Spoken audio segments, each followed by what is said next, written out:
All right, back on the Young Turks, Cenk Uygur, and we got a great guest for you guys. John Amato is here in studio at One Quarters. Hey! Here I am. John is, of course, the founder of crooksandliars.com, one of the largest progressive websites in the world.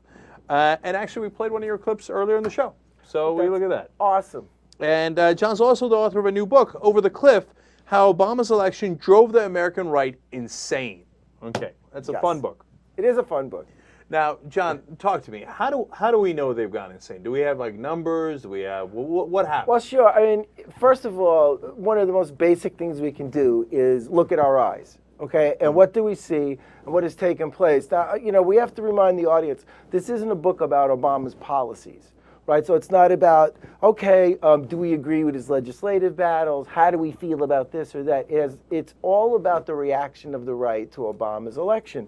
And, you know, what the Southern Law Poverty Center came out with, like, up to 2 weeks after Obama's election, there were over 200 hate crimes, arsons, murders that happened across the country, and that had never happened before. And when you're talking about on the day that Obama's elected, right, that's a historic moment for the country, whether right, left. When you look at it in the fabric of our country, to elect an African-American president was historic. And on that night, there were, I believe it was in Staten Island, 4 guys were so upset that a black man was elected, they drove in their car and they wanted to kill a black man. And they created 4 acts of violence. And they finally ran into a guy and tried to run him over. And first of all, they were so stupid that they didn't even hit an African American. I mean, thank God. But, you know, and then you had immediate reactions at like Baylor University. People were writing signs with the N-word. It was pervasive when Obama was elected. And, you know, it's interesting that you would figure maybe the Department of Homeland Security or some of these other groups would really track hate crimes. But you know from the battle we had to even get a hate crimes bill passed that it's still sketchy on how much evidence is out there. But thank God for Mark Potok and their whole organization. They did a wonderful job tracking it. But to shorten this up, just by looking at what was going on, you can see this viral reaction that I coined. It's actually not in the book because we were so immersed in it, but I call it whiplash politics. Mm-hmm. And because what we saw to his election immediately, you know, Thomas Frank in his great books, and he's got, you know, What's the Matter with Kansas and The Wrecking Crew and others, he talked about that backlash politics. And that the conservative movement is based on backlash. So what's ever happening, they just complain about it, okay? And it's an ongoing thing, and they use being the victim as one of their prime, you know, choice menu items, right? And they're always victimized. They could have, George Bush can be in office, they can have the Senate, they can have the House, and they're still victims. So he described it as backlash politics. Well, for me, when Obama was elected, it was so over the top immediately. It was like I was in a car accident, and I got whiplash. So I call this whole response whiplash politics, and it's so evident. You know, it's not a hard case to make. Right. Now, of course, we've always had hate crimes. It's just they weren't at this level, right? Exactly. And you see it tick up significantly, as the Southern Poverty Law Center explains, as you've got in the book, et cetera, as soon as Obama's elected. And it's not, there it is, over the cliff. Very nice. Let's get it, Howard. Okay. Now, and it's not just, you know, in places that you might suspect. I mean, you're from New York, and those crazy guys, they did it in Staten Island. Exactly. Right? And so it's happening all over the country. I mean, it's not just based in what we would think, maybe it's the South, but this hatred went nationwide. Now, what do you think was driving that? Was it just that Obama got elected and he's African-American? Or do you think some of the conservative media drove it? Right. Well, you know, for me, the conservative media, or movement conservatism, as we like to call them, has been driving this. Dave, my co-author, Dave Nywert, wrote a book previous to this called The Eliminationists. And he describes how this eliminationist talk is constantly transmitted through right-wing media. Like when we're talking about AM radio, 24/7, any dial you go on, or you're talking about Fox News, but you're also talking about their publications, which is massive. And the way our mainstream media has been beaten up for 2 decades. It's almost like if you're a conservative, you can say and write anything and get hired on CNN to be a political analyst, okay? And Eric Crooks. Right. So I mean, the guy, right, curses out people, and he supposedly held up to this standard that he should be on CNN debating other people rationally minded. But, and so with this media, just think about if FDR was in power. And the country was in chaos. It was so bad. I mean, there were we discussed militia movements in the book quite thoroughly. And just they were actual militia movements that were gathering outside Washington, D.C. I believe it was World War I veterans were so upset because some of their benefits were going to be cut. And can you imagine if there was 150 Father Coughlins, or 5,000, and it was transmitted 24 hours a day? Could this country have held together? And that's why I say that this is an important moment in time for the liberal left elitists, the right, but also, the people want to call themselves traditionalists, because they're refusing to acknowledge what's happening with our media structure and how it's being transmitted to the Tea Party movement. So a couple of things there. One, I actually don't mind CNN putting on Eric Erickson. Neither do I. If they put on people from, let's say, the liberal blogosphere, because he's from the conservative blogosphere. Right. And the people from the liberal blogosphere haven't said anything as, incendiary as Eric has, right? But they get scared because of what you're saying. For 2 decades, maybe 3 decades, they've been beat up, say, oh, you're biased, you're liberally biased. So then, ironically, they don't have any liberals or certainly any strong liberal voices, right? Right. They pick their friends, their Washington Beltway buddies, sort of people that are the third way, or, it's very frustrating to watch many liberals on TV who seem to not be afraid to mix it up. I mean, to go in there, this is what we believe. And I wonder, at this moment in time, are the bigwigs and the media people who make the decisions, are they actually afraid of the violence that they saw and the outrageousness reactions in the town halls in August? Are they afraid to actually confront them and then put on stronger progressives on TV to show a different point of view? I kind of feel really, some people have been scared by what's happened. That's interesting. I would probably guess not. I don't think that they think it's at that level. And I'm just guessing here. My guess is that they've just been conditioned to believe that they are liberally biased, right? And so they're afraid of losing their jobs if someone just does constant criticism of them as liberally biased, et cetera. So they shy away from it. And they know that they're not going to get attacked from the left in the same kind of way. They're never going to lose their job for not putting a liberal on, right? Exactly. So that's part of the problem, okay? Now, generally speaking, et cetera, right? So, but another interesting point you made there is Father, and we're talking to John. John, of course, is the founder and the editor of Crooks and Liars, one of the largest progressive websites, and also the co-author with Dave Nywert of... You got it right. of the name. Of Over the Cliff, How Obama's Election Drove the American Right Insane. You mentioned, my God, what if there were more than one Father Coughlin? What if there were 5 or 10 or 20 or 1,500 of them, as today there are? I mean, you turn on radio stations all across the country and you've got conservatives saying the most unbelievable things on the radio and poisoning the atmosphere that way. But what does that lead to? I mean, do you think that directly leads to violence? Well, absolutely. I mean, if we would have taken the time, the whole book could have been, if we would have went through just those 200 incidents, we'd have a full book. Okay? I mean, and one of the biggest ones, look, a couple of months after Obama was elected, Dr. Tiller was murdered. Just think about that. There's this authoritarian streak that is pervasive in the right-wing movement. And they might hate any type of birth control and any type of measure like that. But when they don't have the top office, they get really stirred up. Even though below they go, well, they still have abortion clinics. As soon as Obama came into office, he was murdered by Scott Roeder. That's not a coincidence. We had Richard Poplawski in Pittsburgh. He killed 3 police officers. Why? Because he was a Glenn Beck fan. He posted on Stormfront, right, which is a racist website. He was a Ron Paul follower, And this whole meme, and your listeners and readers and viewers know this whole thing that Obama's going to take our guns. So this is what he was afraid of. He was out of work, and he executed 3 police officers. And this violence, it also, for the most part, is directed at law enforcement. And this book is also a strong message because we're trying to really look out for them.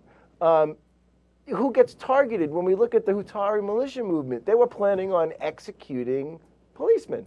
Then one of the latest ones, and here's a big problem I think with the media, is that they refuse to cover these acts of violence. Well, we had up in the Bay Area, Byron Williams. I mean, the guy was dressed in full body armor practically, and he has a shootout and is murdered by police. Well, why did that happen? What was his beliefs? Where did he get this from? And well, obviously he's been influenced by the conservative noise machine. And the most stunning, well, I shouldn't say stunning, but with the most evidence is that, I believe his name is David Lee Atchison, down south, where he actually went into a church and killed 3 people. And he had Bernie Goldberg's book about how, the 100 liberals I hate the most. And he wanted to kill liberals. He wrote his own manifesto where he believed liberals were a disease. And if you watch Glenn Beck at all, I've actually been targeted by Glenn Beck and called a parasite. So I guess, I feel pretty good about that he took notice. But when they use that type of thing, when they call us parasites, it in the minds, and it does affect, your crazier people, but it filters down to hard working class people. I have a story to tell you in a little bit that happened today that's really freaky. But we have direct evidence that these people are influenced and they're murdering people. What I want to ask the mainstream media is how many deaths does it take for it to matter? Mm-hmm. Right? I mean, I was watching a Howard Kurtz panel. I like reliable sources because whether I disagree with who's on or agree, I like the show because it talks about sort of media issues. And he had on, I don't know if it was somebody from USA Today, but I'm sure I could get corrected. And they were asking the same question: did Anita Dunn, right, at Obama's administration, did she say this stuff that Fox was extremist so that when there was violence they could fall back on? And I said, what do you mean when? Doesn't, the fact that Dr. Tiller was murdered, it doesn't even seem like it even took place to the mainstream media.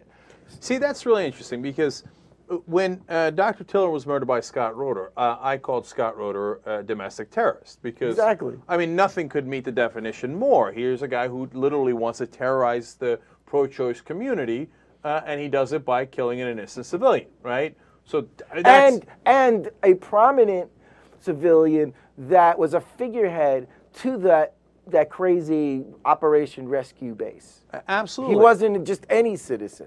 Right, and sorry to cut you. And no, it's okay. And the same thing goes along with the Olympics bomber who right. also did abortion bombings. He did a bombing in Birmingham and in Georgia as well. And what was he? He was a domestic terrorist. But we never called him domestic terrorists. Why don't we call them terrorists? And so it's frustrating, and it goes towards the point you're making. And then on this show we've covered I think at this point, dozens of stories. There was a guy in Florida who shot a bunch of cops and thought they were coming after his guns. Right. I mean, you could, and it just barely is a blip on the radar. And partly because I think they're afraid to tell this story. They're afraid to tell the story of, hey, you know what? Some conservatives are driven over the top by this propaganda, and they do this, and it's not a coincidence, right? It's not. Now, having said that, 2 obvious questions. First, let me start with this one. What do you do about it? I mean, you got First Amendment. There's right. Nothing you could do about it in that way. Or do you think there is? Well, when you get hard line, I've been asked this question a lot, with speaking, doing book tour, and if you want to engage, okay, with people that are so hardened. I don't know if we have time, but I have to tell you this story, which would come to that point. But you can, what you actually need is documentation, mm-hmm. actual facts. But I believe that these people are so irrevocably damaged, in a sense, that they will never change their mind. And I believe the authors, I can't think of his name, but it was in the Boston Globe, I believe, on Boston.com, where they did a study on right and left thinking people. And if let's say they gave you a test of 10 things that you believe to be true. And then they checked them off. This is true, this is true, this is true. Well, if one thing was untrue, and if they showed you the evidence, the left or the liberals were more open to arguments to invalidate their points. But on the right wing, not only did they fight the evidence, that they believed more strongly in what their point of view was. And I mean, this was just one study done. So it comes to the point that you say, okay, am I wasting my time? But you can, you can argue and just have facts to back up what you can. And then we have to highlight this constantly. And as you know, it's getting really, I believe, dangerous in this country that we're so under. How should I say it? There's so much right-wing media compared to the left-wing side that it's overwhelming the country now, and it's getting scarier. I mean, just think, how did we feel when John Kerry lost? Okay? Mm-hmm. I mean, it was we were down, mm-hmm. All right? Especially in the early returns. With that, oh look, the exit polls looks like he's winning, and Sean Hannity was all just on the radio all that, keep voting, and we were real depressed. Well, if Obama wins re-election in 2012, and we're not talking elective politics here, which we could, but that's not what the point of the book is, and it's over the cliff. That depression scares me. Because I see a lot of people not being able to deal with that rejection. Well, I want to talk to you about that. Right. First of all, I agree with your plan, which is fight speech with more speech. Right. You have to let people know what's going on so we can begin to understand the scope of the problem, how do you address that problem, et cetera. And also we have to build our own infrastructure. That's obvious, which you're doing here, by the way. Now, and of course, you are with Crooks and Liars as well. So now, but that's the question I wanted to get to, which is, are they more dangerous if they lose elections, right? Because if they feel like, hey, you know what, we can't win anymore. We're outgunned either ideologically or demographically, whatever it might be, then do they go to the Malcolm X ideology of by any means necessary, which is a little unfair to put it on Malcolm X, right. By the way, but that's what people conventionally think of, right? So they think by any means necessary. If I can't convince Scott Roeder Dr. Tiller not to do these abortions, I'm going to kill him, right? If I can't convince, these liberals in this church, as the guy in Tennessee thought, to not do this, I'm going to kill them. I'm going to kill them. Right. So are they more dangerous if they are almost a permanent minority where they can't win elections? Absolutely, because on the right-wing side, there is this authoritative streak where they believe that the president is a office of power and that they believe in that military structure mm-hmm. of leadership at their core. And because, look, how many ex-military officers, the military is a prime target for these militia groups because you're trying to recruit active people that have military experience, right? Which will then help you get more people into your own militia group. But it leads to that point where it definitely has this effect. Today, okay, I made the mistake. My car needs an oil change, okay? Mm-hmm. And I said, let me get it there. It's been 2 months. I've been dealing with my injury. I couldn't go out for a couple of weeks. So I just drive it. It's around the corner, drop off my car. And I'm talking to the guy, and he's an older guy. He's Israeli. And, he was nice before. And as he's writing me up, he's got Fox News on. So I just goof around and say, oh, why do you have Fox on? And I was just being nice.